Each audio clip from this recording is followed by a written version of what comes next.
తుని నియోజకవర్గంలో తెలుగుదేశం పార్టీలోకి వలసల పరంపర కొనసాగుతూ వస్తోంది. తొండంగి మండలం రామారావుపేటకు చెందిన సుమారు 100 మంది తెలుగుదేశం పార్టీలో చేరారు. పోలిట్ బ్యూరో సభ్యుడు యనమల రామకృష్ణుడు వీరికి పార్టీ కండువాలు కప్పి సాదరంగా స్వాగతం పలికారు.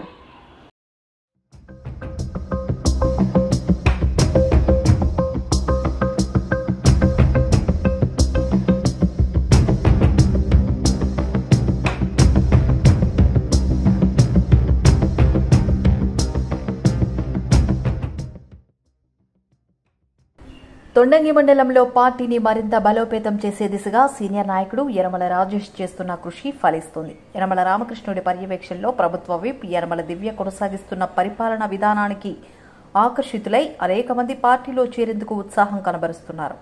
తాజాగా తొండంగి మండలంలో మండల టీడీపీ అధ్యక్షుడు చొక్కా అప్పారావు, మహంకాళి, కొయ్య మల్లేష్, చొక్కా శివాజీ ఆధ్వర్యంలో రామారావుపేటకు చెందిన 100 మంది టీడీపీలో చేరారు. వీరందరికీ యనమల రామకృష్ణుడు పసుపు కండువాలు కప్పి పార్టీలోకి ఘనంగా స్వాగతం పలికారు.